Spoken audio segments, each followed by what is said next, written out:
Welcome back to the Deep Dive. It's Wednesday, June 26th, 2025. Today, we're digging into the financial news making waves, both here in Malaysia and internationally. That's right. We'll break down what these stories mean, connect the dots, and really show you the potential impact. Okay, let's jump right in with Malaysian company news. First up, AEON Credit Service. Seems like there are some challenges ahead. Well, yes. They're projecting a lower return on equity for FY 2026. And the main driver, really, is the anticipated losses from their digital bank, AEON Bank. It's widening. Ah, the digital bank aspect. Is there a timeline for profitability? They're not expecting it before FY 2029. It really underscores, the long game required for digital banking here. Significant investment needed. Right, a tough sector to crack quickly. Okay, let's shift to construction. Crest Builder Holdings. They've secured a pretty large contract, RM 233.3 million for service departments. That sounds significant. It is. It pushes their outstanding order book to about RM 1.7 billion. So that gives them visibility for how long?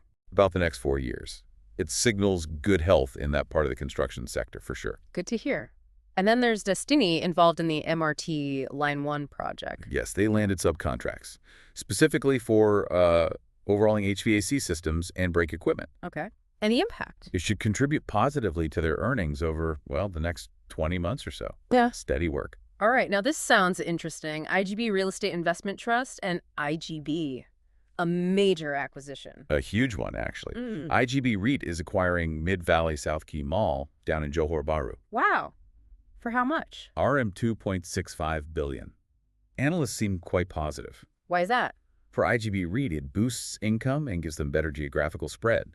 And for IGB, the seller, they plan to distribute proceeds as dividends. Ah, so a win-win potentially. Good for shareholders, too. Exactly. Okay, let's talk healthcare. PMCK, the hospital operator, is going public. Yes, their IPO seems timed to benefit from government efforts to make private healthcare more affordable. So government initiatives are actually helping private players here. It looks that way.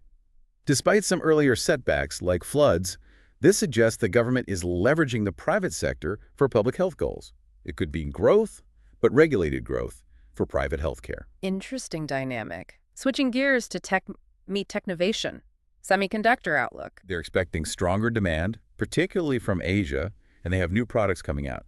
This should help their semiconductor equipment business. Even with the sort of cautious global outlook for semis in 2025. Apparently so. They seem confident about their specific niche or strategy. Okay. And Gas Malaysia, moving into clean energy. That's the plan. They've partnered up to explore decarbonization technology.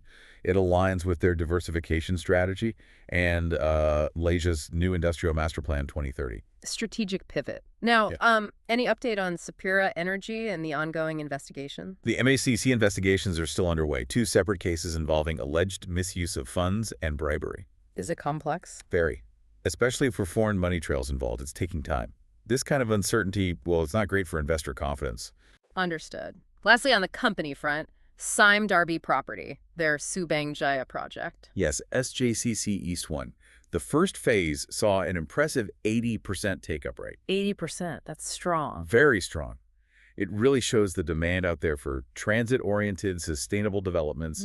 People want connectivity and green living. Definitely a trend to watch. Okay, that covers the companies. Let's move to Malaysian economic and policy news, EPF changes. Right. Starting this October, there's a new mandatory 2% contribution. Yeah. This applies to both employers and non-Malaysian workers. And the reaction? There's definitely debate. Industry groups are concerned about labor costs and competitiveness, although it's aimed at boosting national savings. Right, okay. And the service tax, the SST, how does it impact basic banking? Good question. Basic services, like your standard current and savings account charges, they're actually exempt. Ah, okay. But fee and commission-based financial services, those will get the 8% tax. It's expected to bring in significant revenue for the government. Important distinction. Now, Malaysia's foreign direct investment, FDI, looks strong for 2024. Very strong. A substantial increase in inflows. The services sector was a big draw, and geographically, a lot came from Asia, Singapore, and Hong Kong especially. That's a positive signal for the economy. It definitely shows confidence in Malaysia's stability and growth prospects. And palm oil, gaining better access to European markets. Yes. Through the MIPA agreement, that's the Malaysia-European Free Trade Association partnership, it means preferential access and recognition for MSPO-certified palm oil, mainly via lower tariffs. A significant win for the sector. Potentially, yes, though sustainability focus remains key. All right. And finally, Bank Negara, Malaysia. Talk of interest rate cuts. Yes, there's a growing expectation among economists for a possible 25 basis point cut in July. What's driving that? Mainly low inflation and a strong ringgit.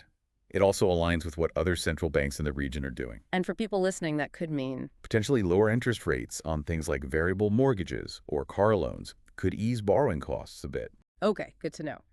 Now, let's broaden our view international news. Central banks diversifying away from the dollar. It's a noticeable trend. More interest in gold, the euro, and also China's yuan. Why the shift? Seems driven by U.S. political uncertainty and general geopolitical tensions. It could signal a longer-term change in how global reserves are held, less dollar dominance, perhaps. Interesting times. What about Australia? Inflation news. Their monthly CPI cooled faster than expected. This definitely strengthens the argument for the Reserve Bank of Australia to cut rates, maybe as soon as next month. Okay. Trade tensions still simmering between the EU and U.S. Yes. The EU is warning of retaliatory tariffs, possibly on things like Boeing aircraft, if the U.S. maintains certain levies after negotiations. There's a July 9th deadline looming. Right. Always something to watch on the trade front. And in tech policy, U.S. lawmakers targeting Chinese AI. There's a bipartisan bill aiming to stop U.S. government agencies using AI models from China, Russia, Iran, and North Korea. Driven by security concerns. Primarily, yes. Data security and national interest concerns around critical tech. It shows that deepening tech divide. Got it. Lastly, oil prices. How are they reacting to the Middle East situation and rate cut hopes? Prices are fluctuating. Markets are watching the stability of the Iran-Israel ceasefire brokered by the U.S. And the rate cuts? Expectations of U.S. rate cuts are also playing a role. It's that complex mix of geopolitics, central bank moves, and, well, commodity markets reacting to it all. A lot of moving parts. Well, that brings us to the end of our deep dive for today. It's clear how linked our local markets are to these global events. Absolutely. Keeping tabs on everything from company news to global policy shifts is really vital these days for navigating the financial landscape. It helps you see the bigger picture. Couldn't agree more. For more deep dives into the financial news that impacts you, make sure you subscribe to the Malaysia Money Matters podcast. We'll be back soon with more insights. Hey there, thanks for tuning in. If you would like a deeper dive into all the investment opportunities from today's news, subscribe to my newsletter at moneymatters.substack.com. I will be sharing a deeper analysis of the key investment opportunities from today's news, including what makes these opportunities stand out and how they fit into the broader market trends. By subscribing to the Malaysia Money Matters newsletter, you will also get exclusive insights on my watch list and portfolio and fundamental reports on Malaysian listed companies.